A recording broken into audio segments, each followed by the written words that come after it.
어머니는 우리 생활을 굴리는 장치잖아요. 멈추면 집안이 서요. 그 말이 떨어진 순간 내 속에서 무엇이 끊어졌다. 사람에게 장치라니. 현관에 선 며느리는 시선을 들지 않았다. 오늘 910 비행기예요. 바닥 물기는 미리 말려두시고 냉장고 정리도 부탁드려요. 아들은 핸드폰만 만지작거렸다. 나는 숨을 깊게 들이켰다. 문이 철컥 닫히고 그들이 엘리베이터에 몸을 싣는 소리가 멀어졌다. 공기가 거실로 밀려왔다. 테이블 위 흰 물결무늬 머그는 아직 미지근했다. 손잡이를 잡자 내 손이 먼저 식어갔다.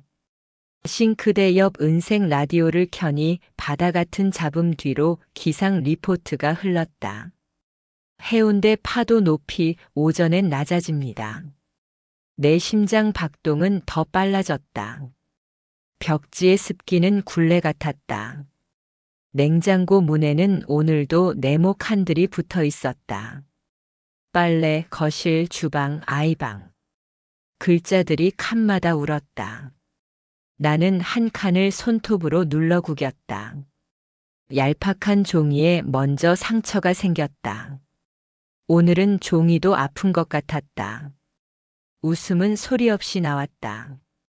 현관의 신발장 문을 열었다. 구석에 파란 장우산이 거꾸로 기대어 있었다. 태풍 전날 급히 사두고 한 번도 펴지지 못한 우산. 비가 오려 하면 누군가 말했다. 오늘 어디 가세요? 집 좀 부탁드릴게요. 우산살은 차갑게 반짝였다. 나는 우산을 다시 세웠다. 아직 때가 아니었다.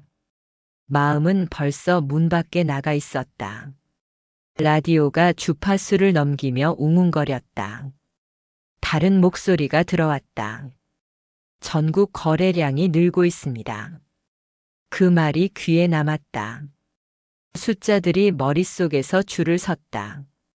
11.3억, 4.7억, 7.9억. 나는 잠깐 눈을 감았다. 머릿속에서 바다가 출렁였다. 부엌에서 물이 덜 끓고 있었다. 가스불을 줄이며 나는 낮게 말했다. 그만하자. 내 목소리가 내 귀에 낯설었다. 그 한마디에 이 집의 소음이 멈춘 듯 했다. 늘 따라온 신호들을 오늘은 끊자. 밥솥의 딩, 알람의 진동, 훌쩍이는 부탁들. 오늘은 내 안쪽에서 나는 소리에만 응답하자. 거실 소파에 앉았다. 반짝이는 표면 오염 방지 코팅, 온도 유지 기능.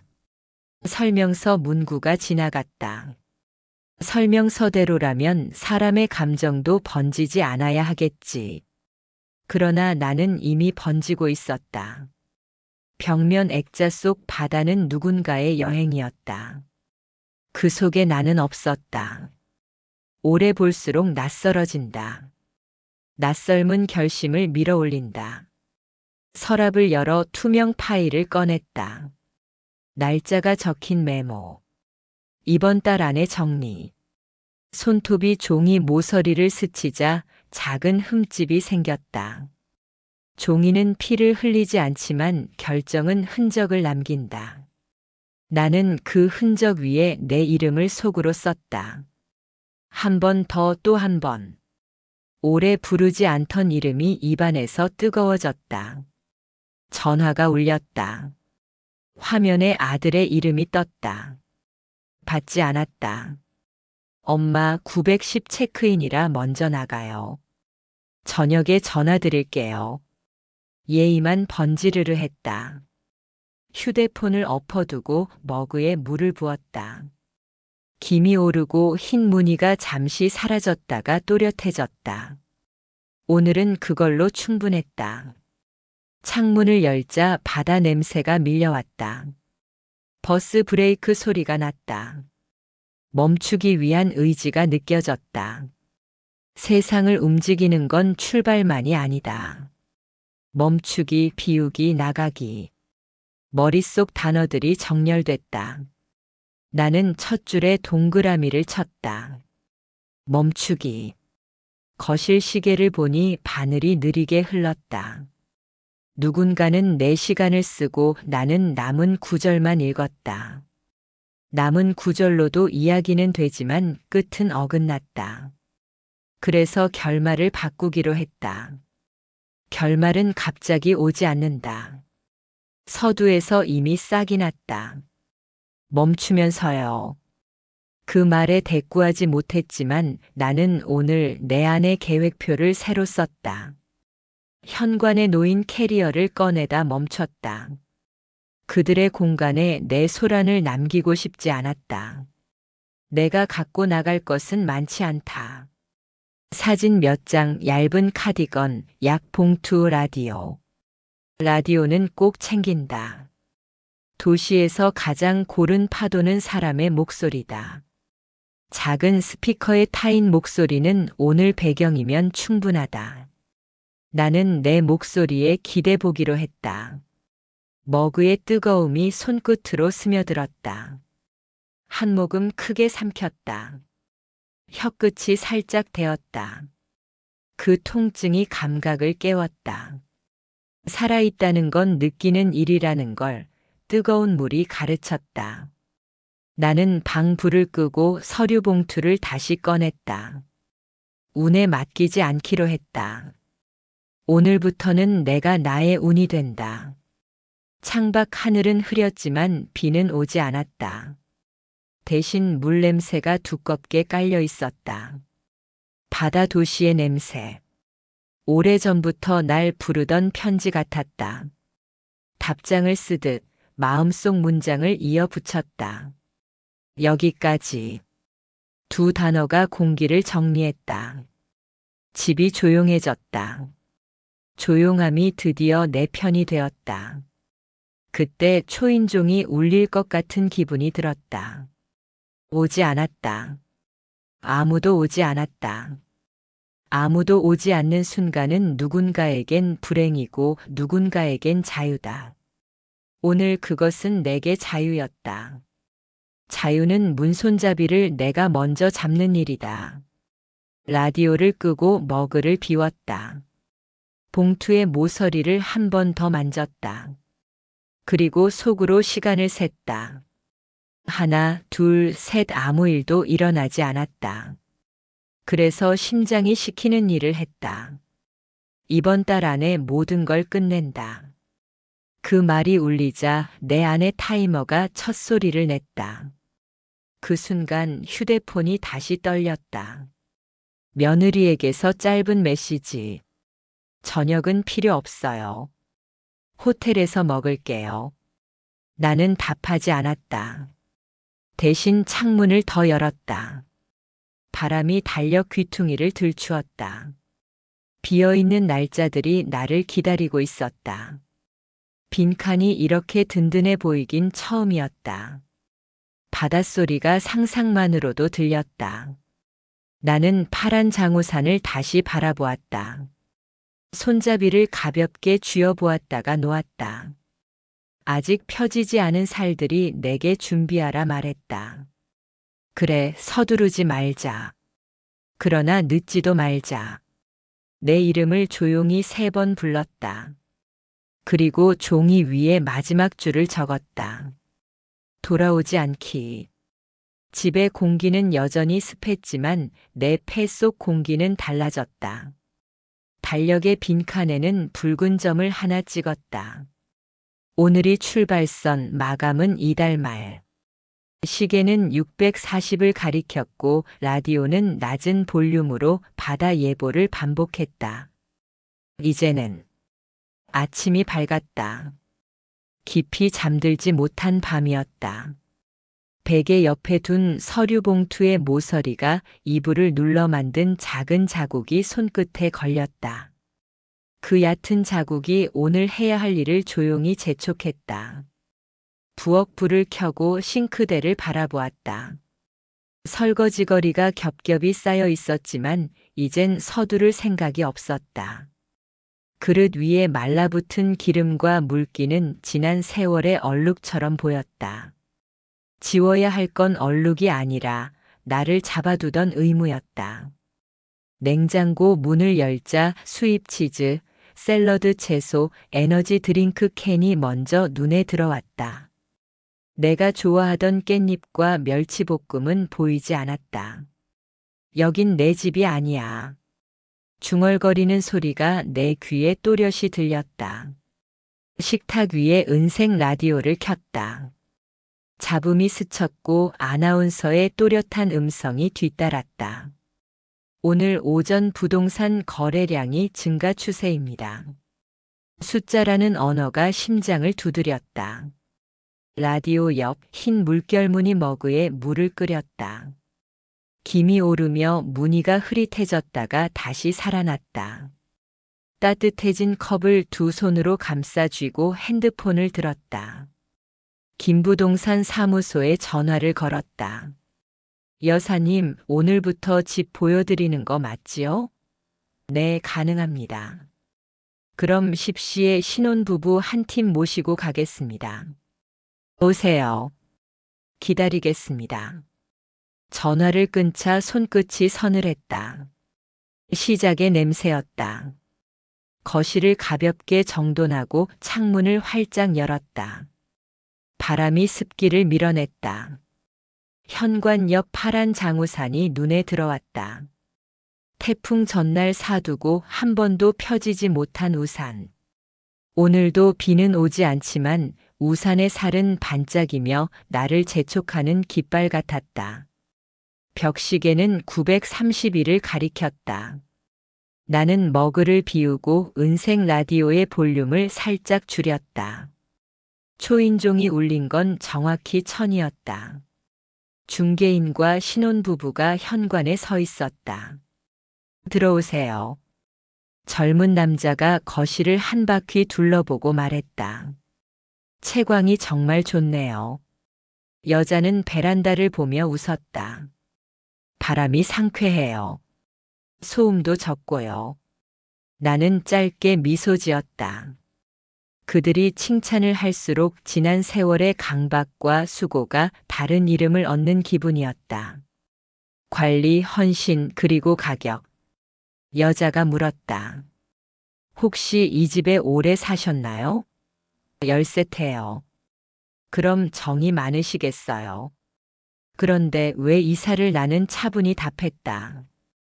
혼자 살기엔 조금 넓습니다. 더 작은 곳으로 옮기려 해요. 그 이상은 덧붙이지 않았다. 중개인이 고개를 끄덕이며 메모를 했다. 신혼부부는 방과 수납장을 차례로 확인했다. 싱크대 서랍을 열던 여자가 말했다. 정리 상태가 너무 좋네요. 나는 속으로만 대답했다. 명령과 잔소리의 세월이 만든 상태죠. 그들이 돌아간 뒤 라디오를 다시 크게 틀었다. 재즈 베이스가 규칙적으로 심장을 눌렀다. 나는 소파에 앉아 리스트를 적었다. 계약일, 잔금일, 이사 날짜. 글자들이 내 안쪽으로 박혔다. 정오쯤 두 번째 팀이 왔다. 중년 부부였다. 남자는 벽을 두드려 보며 말했다. 방음이 좋습니다. 여자는 주방 동선을 훑더니 웃었다. 조리대 높이가 딱 맞네요.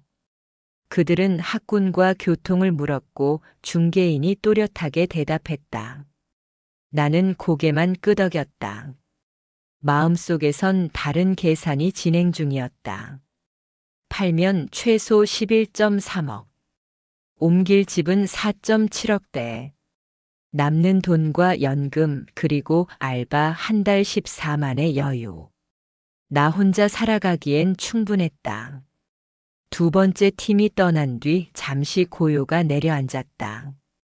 라디오의 시간 신호가 울렸다. 1525. 창밖에서는 버스 브레이크 소리가 길게 울렸다. 멈추기 위한 의지의 소리. 나는 창틀에 팔꿈치를 얹고 짧게 눈을 감았다. 이번 달 안에 끝낸다. 속삭임은 선언처럼 들렸다. 은색 라디오의 다이얼을 돌려 음악 채널로 옮겼다. 낮은 색소폰이 방 안을 천천히 채웠다. 그때 휴대폰이 떨렸다. 중개인의 이름이었다. 여사님, 오전에 보신 신혼부부가 아주 마음에 든다고 합니다. 가격은 말씀하신 그대로 조정 없이 가도 된답니다. 좋습니다. 일정만 잡아주세요. 내일 오전에 계약서 초안 전달드리겠습니다. 통화를 끊고 나는 숨을 길게 내쉬었다. 소파 등받이에 머리를 붙이자 그동안 등에 붙어있던 보이지 않는 손이 떨어져 나가는 느낌이었다. 저녁이 가까워지자 공기가 약간 서늘해졌다. 라디오는 2235 문화 프로그램 예고를 흘렸다. 나는 식탁 위 머그를 씻어 다시 올려놓고 라디오 옆자리를 깨끗이 닦았다. 내일 계약서를 받을 자리였다. 현관으로 가 파란 장우산을 살짝 펼쳤다 접었다. 사각 얇은 천이 소리를 냈다. 아직 공식적인 비는 오지 않았지만 내 마음에선 이미 소나기가 스쳐 지나갔다. 안쪽 포켓에서 작은 수첩을 꺼내 마지막 줄을 적었다. 라디오, 머그, 서류, 우산. 가져갈 것들의 순서였다. 불필요한 것은 남기고 필요한 것만 챙길 것이다. 그게 오늘 내가 배운 삶의 최소 단위였다. 창문을 닫으려다 말고 한 번 더 바깥 공기를 깊게 들이마셨다. 씁쓸함과 소금기가 함께 들어왔다. 나는 속으로 내 이름을 한 번 불렀다. 그리고 아주 천천히 확인하듯 고개를 끄덕였다. 이 집은 곧 과거가 될 것이다. 과거를 예의 있게 떠나는 법을 배울 시간이었다. 나는 방으로 들어가 서랍 깊숙한 곳에 투명 파일을 꺼냈다. 모서리를 손톱으로 쓸자 미세한 흠집이 생겼다. 흠집은 금방 사라지지 않았다. 결심도 그럴 것이다. 사라지지 않고 남아 내일의 나를 밀어줄 것이다. 휴대폰 화면에 640이라는 숫자가 떠 있었다. 하루의 시작과 끝을 나는 새로 정하기로 했다. 남이 정해준 알림 대신 내가 정한 시간표를 따른다. 멈추고 비우고 나가고 돌아오지 않기. 마지막으로 라디오의 전원을 껐다. 방 안은 조용했으나 조용함 속에서 길이 열렸다. 그 길을 내가 먼저 밟을 차례였다. 창문 유리에 비친 내 얼굴을 잠깐 바라보았다. 낯설지 않았다. 오히려 가벼웠다. 어깨를 한 번 돌리고 숨을 크게 들이켰다. 밤이 오면 다시 흔들릴지 몰라서 나는 수첩에 한 줄을 더 적었다. 내일 문을 직접 연다. 작고 분명한 문장. 작은 문장이 내일을 움직일 것이다. 나는 머그를 다시 쥐었다가 놓았다. 내일의 손이 더 단단해질 때까지. 오늘은 여기까지. 그래, 돼. 밤새 뒤척이다 새벽 4시에 눈이 떠졌다. 깊은 어둠 속에서도 라디오의 작은 불빛이 은근하게 깜빡였다. 버튼을 눌러 켜자 잔잔한 클래식이 흘러나왔다. 바이올린 선율이 낯설게 울렸다. 음악은 위로 같았지만 동시에 결심을 확인시키는 경고음 같았다. 오늘부터는 되돌아가지 않는다.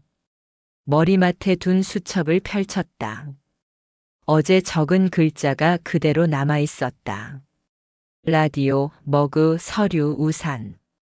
그 네 단어가 마치 암호처럼 보였다.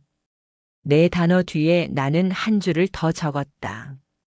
나 자신. 순간 손끝이 떨렸지만 곧 펜을 꽉 잡았다. 창밖으로 눈을 돌리니 아직 동도 트지 않았는데 골목 가로등 불빛이 습기를 머금고 번졌다. 오늘도 해운대의 공기는 바닷물 냄새를 섞어 들여왔다. 눈을 감고 심호흡을 하니 오래전 남편과 걸었던 바닷길이 잠깐 떠올랐다. 언젠가 바닷가에서 살자. 그 약속은 지켜지지 못했지만 이제라도 혼자서 이룰 수 있다는 생각에 가슴이 쿵 울렸다.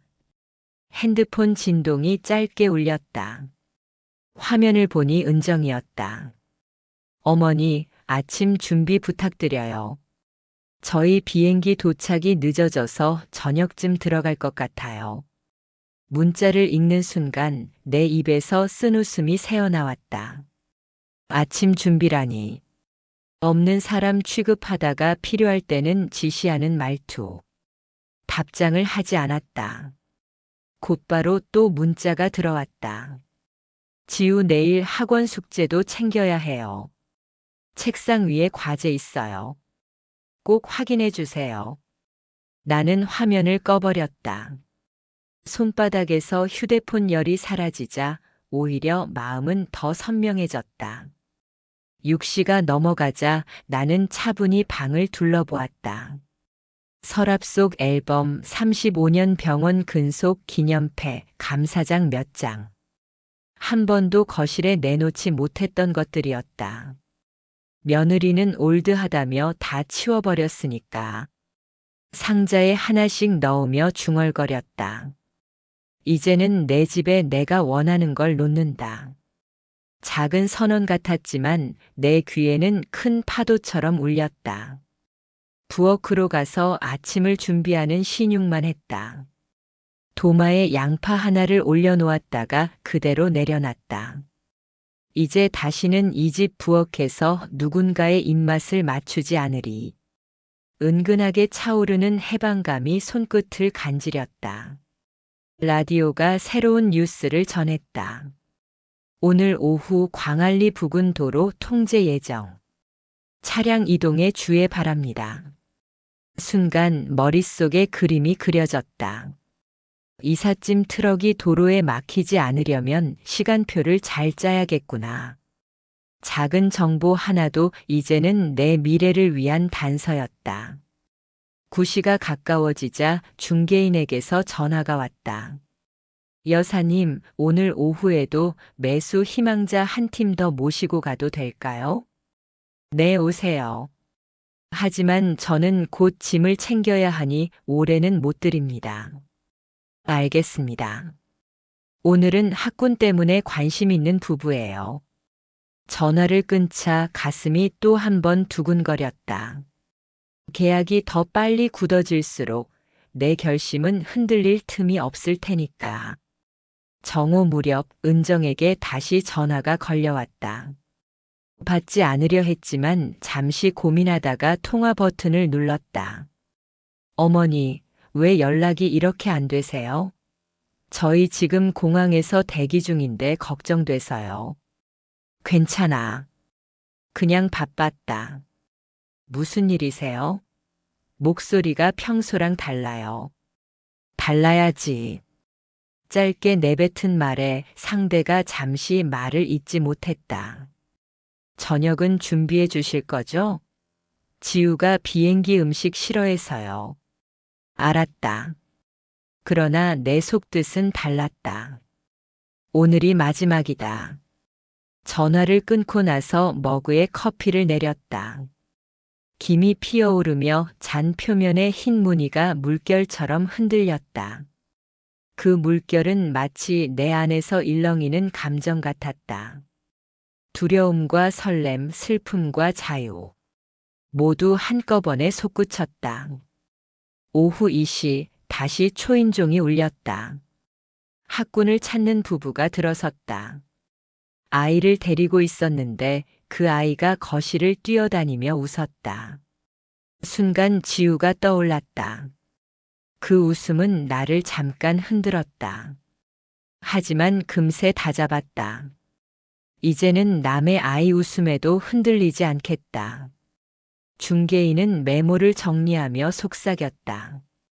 여사님, 확실히 매물이 매력적이라 빠르게 계약될 것 같습니다. 나는 고개를 끄덕였다. 이제 되돌릴 길이 없음을 확신했다. 저녁 무렵 다시 휴대폰에 메시지가 쌓였다.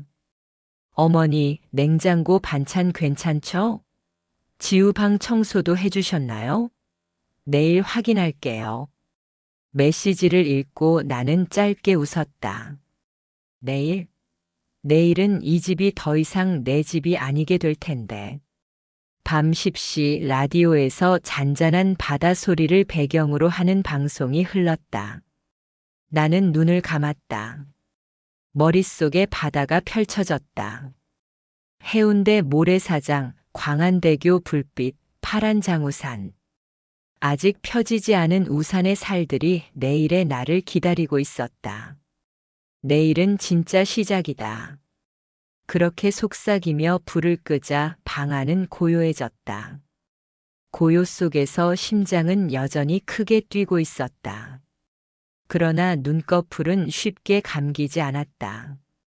침대 옆 탁자 위에 놓인 시계의 바늘이 천천히 움직이는 것을 보았다. 초침이 한 칸 움직일 때마다 내 안에서 또 다른 생각이 차올랐다. 만약 아들이 돌아와 이 사실을 알게 된다면 어떤 얼굴을 할까? 은정은 분노로 목소리를 높이겠지만 아들은 과연 나를 막을 수 있을까? 그가 나를 위해 무언가를 희생했던 적이 있었던가? 기억을 더듬어 보았지만 떠오르는 것은 늘 부탁과 요구뿐이었다. 가끔은 생일 케이크를 사오기도 했으나 그조차 며느리의 제안이었지 그의 마음은 아니었다. 그 사실을 떠올리자 서늘한 기운이 등골을 훑었다. 나는 천천히 몸을 일으켜 창가로 다가갔다. 바깥의 어둠은 여전히 짙었으나 멀리 바다 방향에서 불빛이 깜빡거렸다. 배의 항로를 알리는 신호등 같았다. 그 불빛을 바라보며 나는 속으로 다짐했다. 다시는 길을 잃지 않는다. 내가 서 있어야 할 곳은 이 집이 아니라 나 자신이 중심이 되는 자리였다. 파도 소리를 상상하며 어깨를 곧게 폈다. 등이 펴지는 순간 오랫동안 짓눌러왔던 보이지 않는 무게가 조금씩 벗겨졌다. 라디오의 작은 불빛은 여전히 깜빡였지만 이제는 경고가 아니라 나를 응원하는 신호처럼 보였다. 끝내. 아침 해가 완전히 떠오르기도 전에 나는 장바구니를 챙겼다. 오늘은 특별한 날이었다. 아들 가족을 맞이하는 마지막 저녁을 준비하는 날. 그들은 내게 아무 기대도 하지 않겠지만 오히려 그렇기 때문에 더 크게 울려야 했다. 마지막 식탁은 화려해야 한다. 시장에 도착하니 아직 상인들이 분주히 물건을 정리하고 있었다. 신선한 갈비를 고르며 손끝으로 두께를 눌러보았다. 병원 조리실에서 수십 년 익힌 감각이 여전히 살아있었다. 이 고기 부드럽습니다, 여사님. 정육점 주인이 웃으며 포장해 주었다. 나는 미소로 답했다. 속으로는 이게 아들 입에 들어가는 마지막 갈비찜이구나 하고 중얼거렸다. 채소 가게에서는 잡채에 넣을 피망과 당근을 곱게 썰어달라고 부탁했다. 손으로 직접 썰 수도 있었지만 오늘은 시간을 절약하고 싶었다. 새우도 사고 버섯도 샀다. 지우가 좋아하는 새우튀김, 며느리가 좋아하는 달달한 잡채, 아들이 좋아하는 갈비찜. 이 세 가지가 식탁의 중심이 될 것이다. 집으로 돌아오는 길 장바구니 무게가 어깨를 눌렀다. 그러나 마음은 오히려 가벼웠다. 오늘이 지나면 나는 해방된다. 현관문을 열며 심장이 조금 빨리 뛰는 것을 느꼈다. 거실은 여전히 며느리의 취향으로 채워져 있었고 그 속에서 나는 낯선 사람 같았다. 하지만 오늘 하루만큼은 내가 주인인 듯 움직이리라 다짐했다. 먼저 갈비를 손질했다. 핏물을 빼고 양념을 발라 냄비에 올려두었다. 양념장에 다진 마늘을 듬뿍 넣자 향이 퍼졌다. 이 향기, 내 삶의 흔적. 잡채는 채소를 곱게 채 썰어 볶아내고 당면을 불려 준비했다. 손놀림은 빠르고 정확했다. 병원에서 수백 명의 식사를 책임지던 기억이 되살아났다. 그 기억은 고통보다 자부심으로 남아 있었다. 새우튀김을 준비하면서 문득 지우 얼굴이 떠올랐다. 할머니, 이거 세상에서 제일 맛있어요. 그렇게 웃던 아이.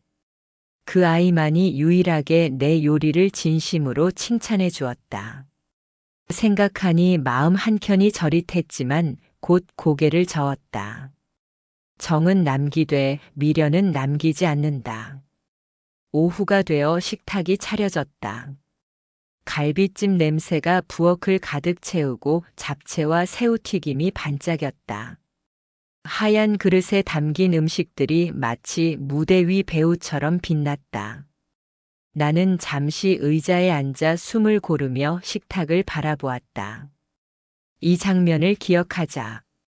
이게 마지막이다. 6시가 가까워지자 초인종이 울렸다. 현관문이 열리고 지우가 먼저 뛰어들어왔다. 까맣게 탄 얼굴이 즐거움으로 빛났다. 할머니, 저 왔어요. 그래, 우리 지우. 재밌게 놀다 왔어? 네. 물고기도 보고 거북이도 봤어요. 아이의 목소리는 맑았다. 뒤이어 아들과 며느리가 들어왔다. 아들은 어색하게 인사했다. 엄마 잘 계셨어요? 며느리는 집안을 둘러보며 말했다. 어머니 생각보다 깨끗하네요. 수고 많으셨어요. 그 말투는 여전히 검사 같았다. 나는 미소만 지었다. 식탁 앞에 앉자 지우가 환호했다. 와, 갈비찜이다. 잡채도 있고 새우튀김도 있어요. 아들도 젓가락을 들며 말했다. 엄마 음식은 늘 맛있죠. 그러나 그 말에는 형식적인 기운이 묻어 있었다. 며느리는 조용히 음식을 맛보다가 말했다. 어머니, 이번엔 간이 딱 맞네요. 칭찬 같았지만 사실은 지난날 내 요리를 비난하던 습관이 남은 듯 했다. 저녁이 무르익자 가족은 여행 이야기를 늘어놓았다. 리조트 수영장, 면세점 쇼핑, 스노클링 사진. 웃음소리는 식탁 위로 넘쳐 흘렀지만 내 존재는 다시 빠져 있었다. 나는 그저 젓가락을 옮기며 조용히 들었다. 마지막으로 듣는 소리일 테니. 식사가 끝나자 며느리가 자리에서 일어섰다. 어머니, 저희 피곤해서 먼저 들어갈게요. 설거지는 내일 할게요. 그때 나는 단호하게 말했다. 잠깐. 할 말이 있어. 순간 공기가 멈췄다. 아들과 며느리가 놀란 눈빛으로 나를 바라보았다. 무슨 말씀이세요? 내일 하면 안 될까요? 아들이 물었다. 아니, 지금 해야 해. 앉아. 말투가 너무 단호해서 두 사람은 다시 자리에 앉았다. 지우마저 눈을 동그랗게 떴다.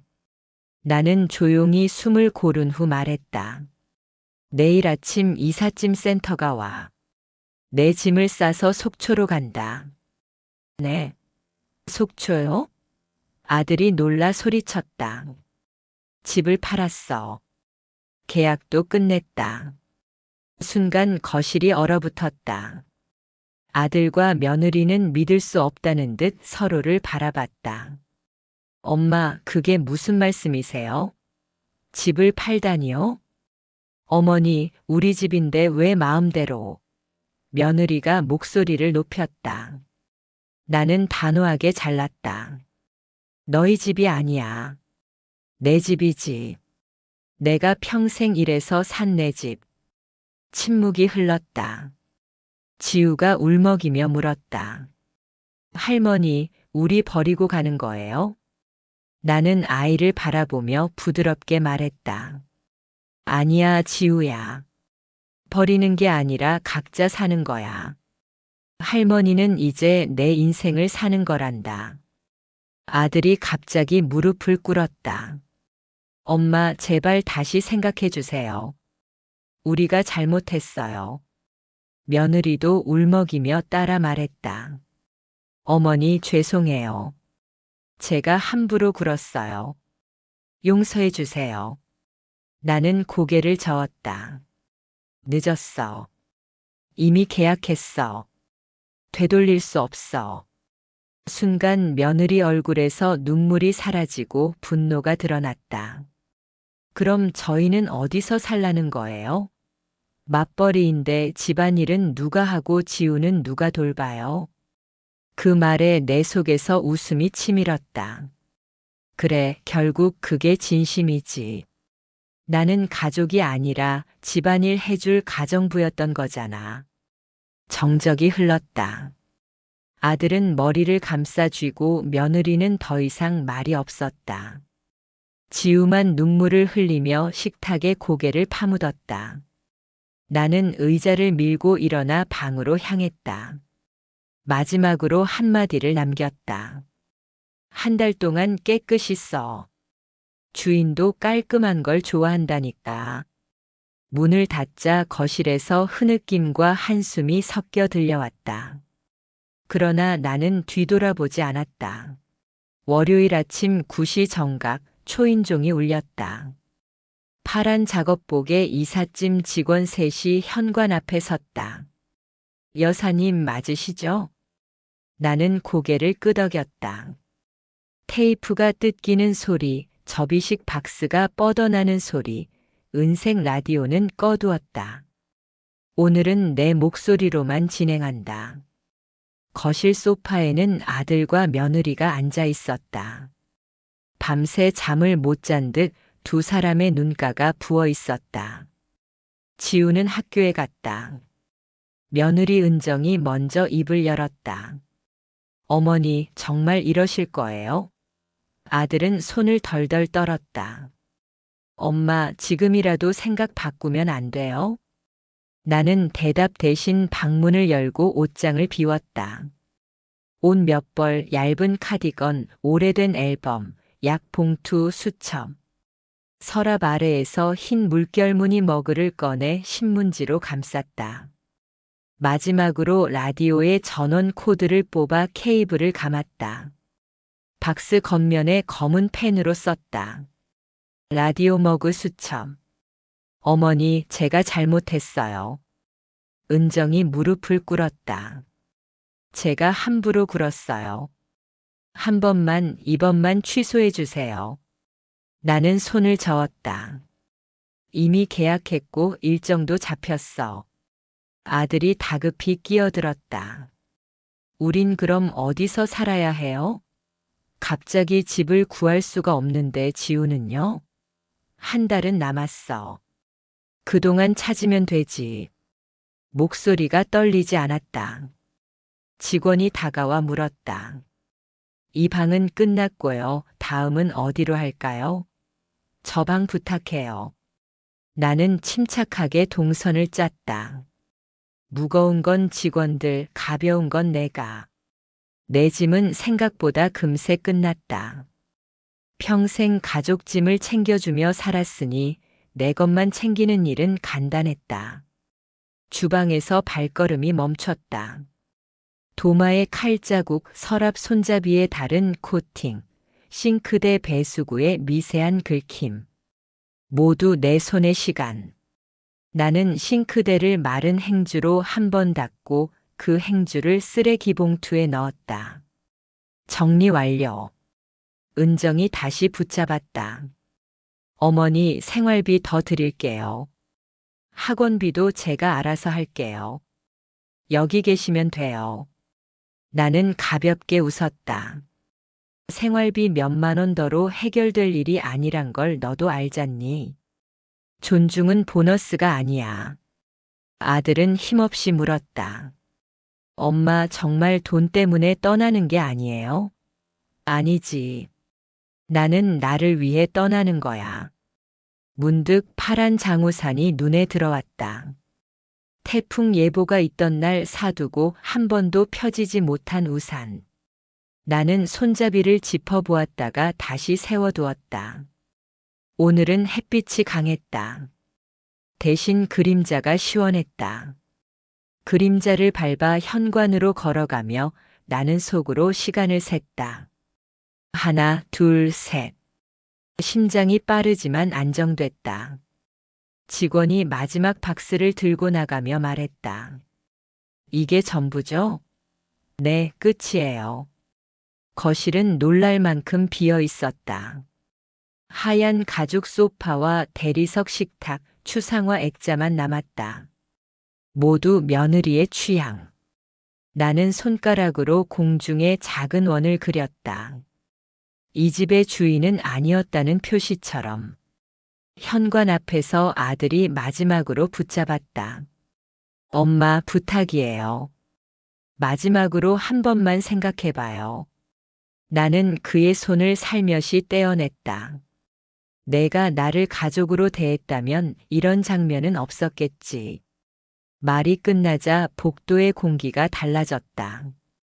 엘리베이터 안에서 거울을 보았다. 낯선 여자가 서 있었다. 입술이 얇고 눈빛이 단단했다. 그 여자가 나였다. 1층에 도착하자 환풍기 소리가 크게 들렸다.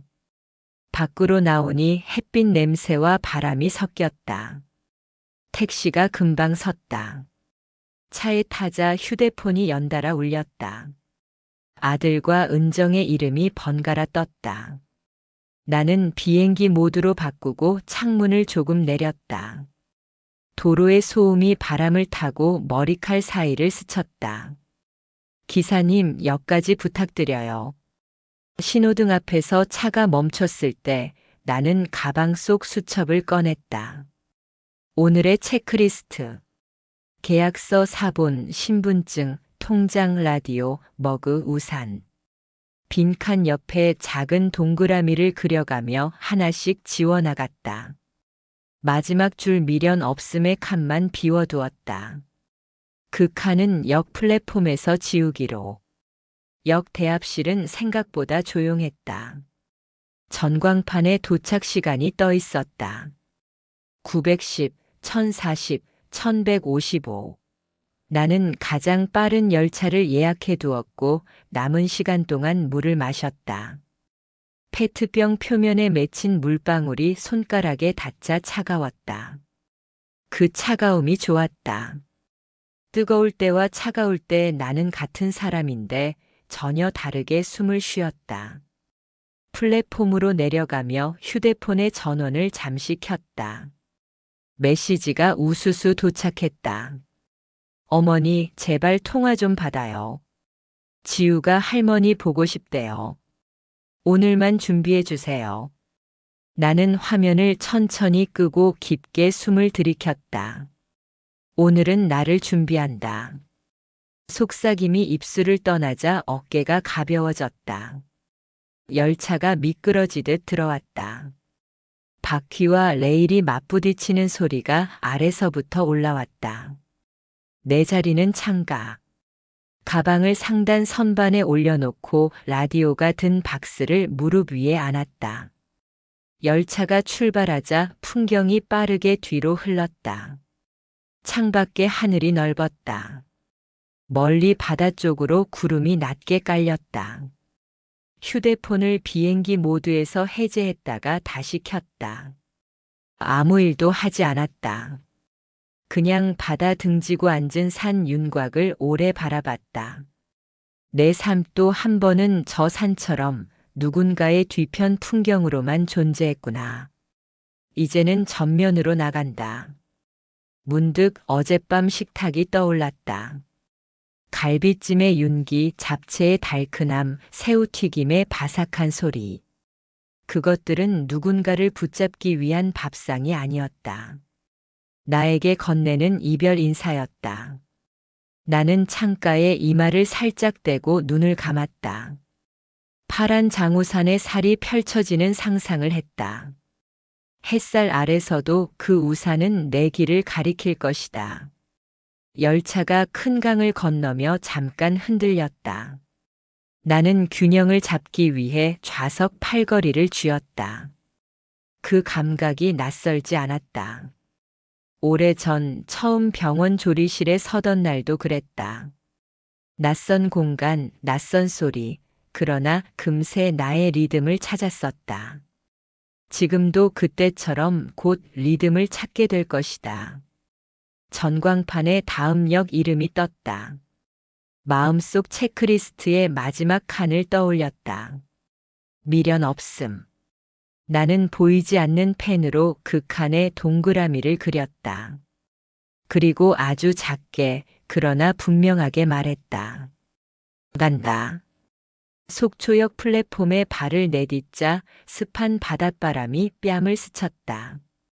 기차 안에서 수없이 상상했던 냄새였다. 짠내와 풀향, 쇠 비린내가 얇게 섞여 낯설고 익숙했다. 여기가 내 시작이다. 나는 가방 손잡이를 단단히 쥐었다. 역 앞 광장은 이른 아침의 소란으로 출렁였다. 택시 기사들이 손님을 부르고 관광객들은 낚싯대를 들고 바다 쪽으로 걸었다. 나는 가장 먼저 다가온 은색 택시에 짐을 실었다. 기사님, 청학동 쪽 원룸으로 부탁드려요. 운전사는 고개를 끄덕이며 출발했다. 차창 밖으로 바다가 길게 누워 있었다. 파도는 하얀 룰러로 모래를 줄긋듯 밀었다가 물러섰다. 나는 창을 조금 내렸다. 바람 속 소금기가 입술에 달라붙었다. 이 공기라면 다시 시작할 수 있다. 원룸 건물 앞에서 내리니 관리인이 기다리고 있었다. 최 여사님 맞으시죠? 연락받았습니다. 나는 인사하고 계단을 올랐다. 엘리베이터는 없었다. 숨이 약간 찼지만 심장이 뛰는 소리가 오히려 기분 좋게 들렸다. 복도 끝 작은 문이 내 방이었다. 문을 열자 하얀 벽 한쪽에 붙박이 옷장, 오래됐지만 반듯한 싱크대, 바다 쪽으로 난 작은 발코니가 보였다.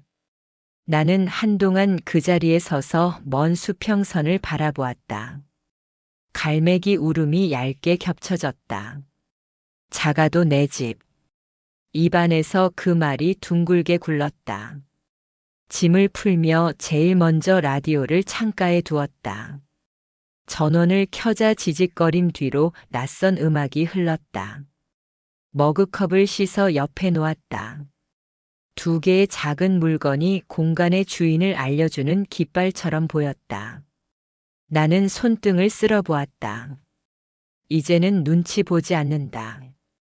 점심때가 되어 시장으로 나갔다. 골목은 활기로 빼곡했다.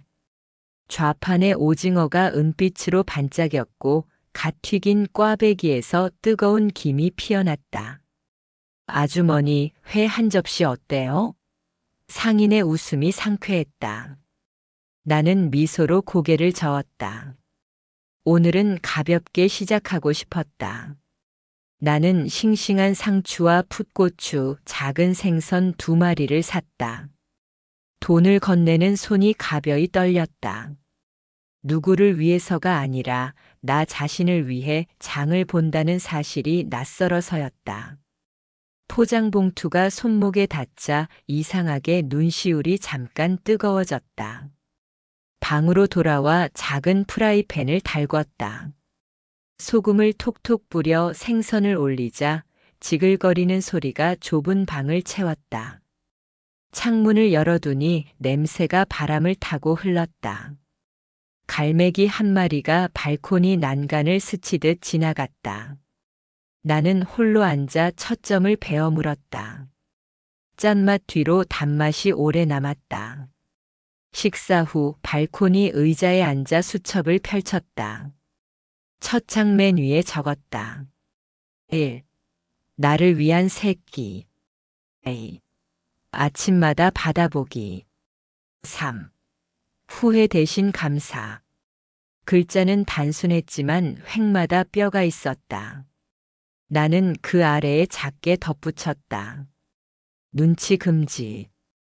오후에는 동네 도서관을 찾았다. 창가 자리에 앉아 책을 펼쳤으나 문장보다 파도의 리듬이 먼저 들어왔다. 나는 서둘러 책을 덮고 창밖을 오래 바라보았다. 혼자 있어도 괜찮다. 아니, 혼자여서 더 괜찮다. 돌아오는 길에 바닷가를 걸었다. 아이들이 모래성을 쌓고 노인은 텀벙거리며 발목까지 바닷물을 적셨다. 나는 파도 끝을 따라 천천히 발걸음을 옮겼다. 발바닥이 모래에 잠길 때마다 지난 세월도 조금씩 모래처럼 흩어졌다. 해가 기울 무렵 다시 시장으로 가 떡 2개와 생강차를 샀다. 혼자 드세요? 상인이 물었다. 나는 잠깐 멈칫하다 고개를 끄덕였다. 네.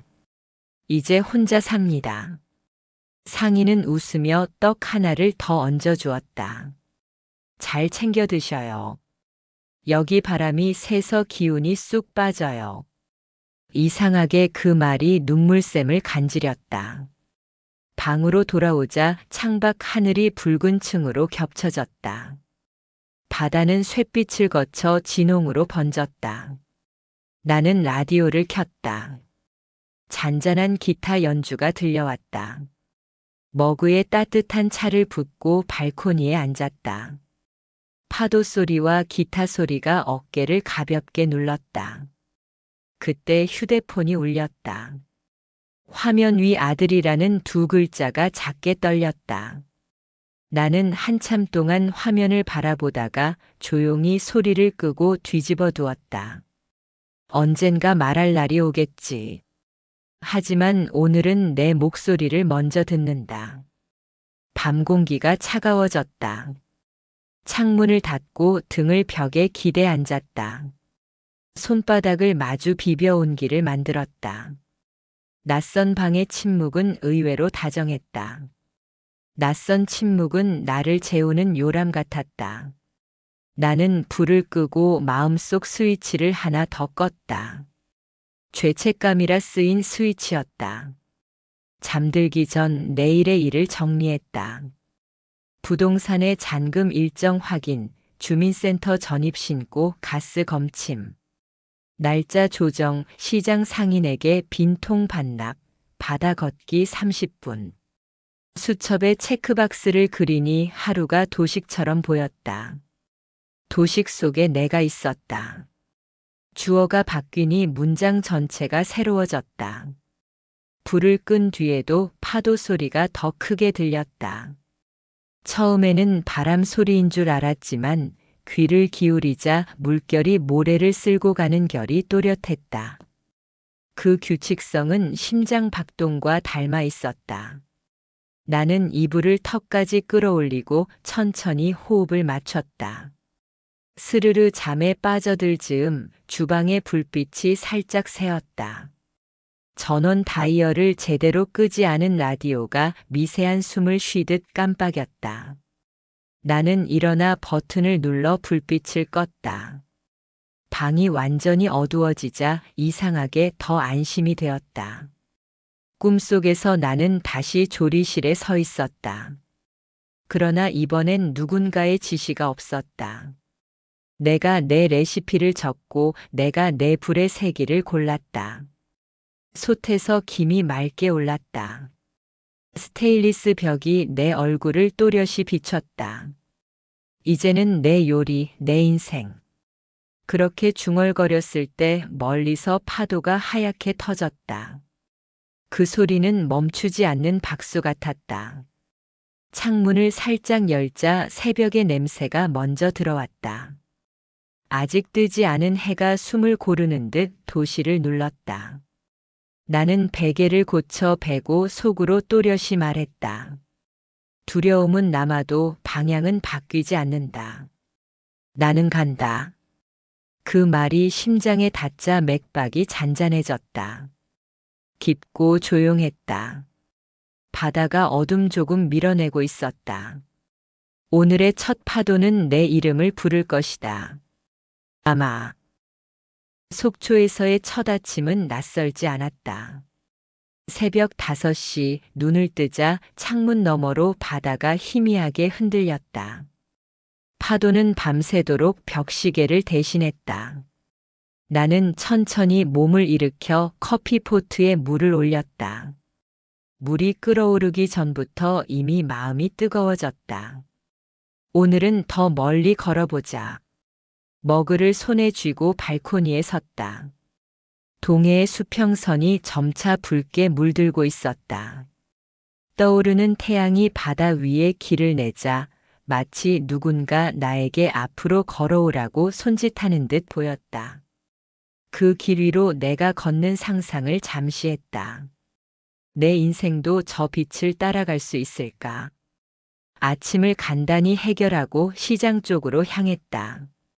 어제 봤던 익숙한 상인들이 벌써 좌판을 펴고 있었다. 나는 생강차를 팔던 아줌마에게 인사를 건넸다. 어제 떡 주셔서 고마웠어요. 아이고, 오늘도 일찍 나오셨네. 속초 바람이 살살 불죠? 여기 따뜻한 거 하나 더 드실래요? 나는 고개를 끄덕이며 종이컵을 받았다. 따끈한 차 향이 목구멍을 데웠다. 순간 가슴 어딘가도 데워졌다. 시장 한쪽에서는 노인들이 삼삼오오 모여 있었다. 바둑판을 버리고 큰 소리로 웃으며 술을 두고 있었다. 나는 발걸음을 멈추고 잠시 그 모습을 지켜봤다. 그 웃음 속에 끼고 싶다는 충동이 스쳤다. 그러나 다가가진 않았다. 아직은 멀리서만 보자. 점심 무렵 동네 주민센터 근처에서 문화센터 안내 전단지를 받았다. 요리교실 신규 회원 모집이라는 글자가 눈에 들어왔다. 가슴이 두근거렸다. 내가 다시 주방에 서도 괜찮을까? 35년간의 조리사 경력은 무게였지만 동시에 날개일지도 몰랐다. 전단지를 가방에 넣으며 마음속에 작은 불씨가 피어났다. 방으로 돌아오자 휴대폰에 메시지가 쌓여 있었다. 발신인은 아들이었다. 엄마, 집은 괜찮아요? 엄마, 밥 잘 챙겨 드시죠? 한 줄 한 줄 읽을 때마다 손이 떨렸다. 그러나 답장은 하지 않았다.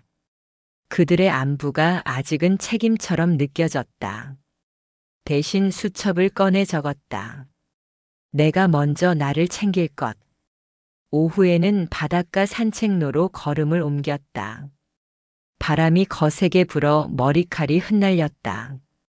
모래사장에서 아이들이 연을 날리고 있었다. 연은 바람을 타고 높이 치솟았다가 곤두박질 치곤 했다. 나는 오래 그 모습을 바라봤다.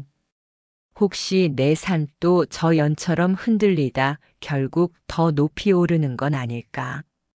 걸음을 멈춘 곳에 벤치가 있었다. 거기 앉아 있으니 옆에 누군가 자리를 잡았다. 낯선 할머니였다. 머리는 단정히 묶였고 손에는 작은 스케치북이 들려 있었다. 혼자 오셨어요? 나는 고개를 끄덕였다. 저도 혼자예요. 근데 혼자가 편할 때도 많죠. 그녀의 웃음은 바람보다 부드러웠다. 알고 보니 그녀의 이름은 박순자였다. 5해 전 남편을 잃고 서울에서 내려왔다고 했다. 그녀는 그림을 배우며 시간을 보내고 있다고 했다. 혼자라고 외로울 필요 없어요. 하고 싶은 거 하면서 살면 돼요. 나는 무심코 대답했다. 저도 다시 뭔가 해볼까 생각 중이에요. 예전엔 병원에서 조리사로 오래 일했거든요. 순자 할머니의 눈이 반짝였다. 그럼 요리교실 강사 해보세요. 여기 문화센터에도 요리반 있거든요. 나는 순간 말을 잇지 못했다. 내 과거가 지금의 무기가 될 수 있다는 사실을 이제야 인정하게 된 것이다. 집으로 돌아오는 길 마음이 가벼워졌다. 전단지를 다시 꺼내 읽었다. 요리교실 신규 회원. 손가락으로 그 문구를 천천히 짚었다. 마치 오래된 이름표를 다시 꺼내는 듯 했다. 저녁이 되자 가방 속 휴대폰이 또 울렸다. 이번엔 며느리였다. 어머니 계시죠? 답 좀 주세요. 문자를 읽는 순간 심장이 쿵 내려앉았다. 그러나 나는 화면을 끄고 부엌으로 향했다. 팬에 기름을 두르고 채소를 볶았다. 지글거리는 소리 속에서 휴대폰 진동은 점차 멀어졌다. 식탁에 앉아 혼자 저녁을 먹으며 생각했다. 나는 이제 가족의 가정부가 아니다. 내 삶의 주인이다. 접시를 비우자 창밖 하늘이 잿빛에서 어둠으로 바뀌었다. 그러나 그 어둠은 나를 위협하지 않았다. 오히려 새 출발을 감싸주는 천처럼 느껴졌다. 밤이 깊어질수록 불안과 희망이 교차했다. 정말로 이 선택이 옳았을까? 아들과 며느리를 떠난 것이 후회가 되진 않을까? 그러나 곧 순자 할머니의 말이 떠올랐다. 혼자라도 괜찮다. 하고 싶은 걸 하며 살면 된다. 라디오를 켜니 잔잔한 피아노 선율이 흘러나왔다. 나는 눈을 감고 들었다. 음악은 파도 소리와 겹쳐 새로운 자장가가 되었다. 두 소리가 교차하며 마치 내 인생의 두 장면을 이어주는 것 같았다. 과거와 현재가 부딪혀도 내일은 내 편이 될 것이다. 잠들기 전 수첩에 다시 글을 적었다. 내일 문화센터에 문의 전화를 한다. 두려워도 해본다. 나는 아직 살아있다. 펜 끝이 종이를 긁는 소리가 밤의 맥박처럼 또렷했다. 나는 불을 끄고 이불을 덮었다. 어둠 속에서도 창문 너머 바다가 여전히 출렁였다. 그 파도는 나에게 속삭였다. 뒤돌아가지 마라. 앞으로 가라. 그리고 나는 오늘 하루의 기억을 천천히 되짚었다. 아침의 햇빛, 시장의 웃음, 순자 할머니의 격려, 그리고 저녁의 고요. 모든 순간이 내게 하나의 문장을 가르쳐 주었다. 나는 혼자가 아니다. 나는 나와 함께 있다. 잠결 속에서 다시 꿈이 찾아왔다. 이번엔 커다란 조리실이었다. 그러나 벽은 병원의 희끗한 타일이 아니라 푸른 바다였다. 나는 커다란 국자를 들고 있었고 그 안에는 끓는 국물이 아닌 반짝이는 파도가 일렁였다. 주변에 있던 사람들은 고개를 끄덕이며 내 손을 응원했다. 그 모습에 나는 울음을 삼켰다. 눈을 감으면서 속삭였다. 내일은 더 당당하게. 파도가 멀리서 박수처럼 터져 나왔다. 그 소리를 들으며 나는 서서히 잠에 빠져들었다. 그리고 꿈 너머에서 다시 한번 다짐했다. 나는 쓰러지지 않는다. 내일의 나는 오늘보다 단단할 것이다. 아침 햇살이 커튼 틈으로 스며들었다. 나는 눈을 뜨자마자 수첩을 펼쳤다. 전날 맨 위에 적어둔 문장이 선명했다. 문화센터에 전화하기. 펜 끝으로 네 글자를 천천히 문질렀다. 오늘은 미루지 않는다.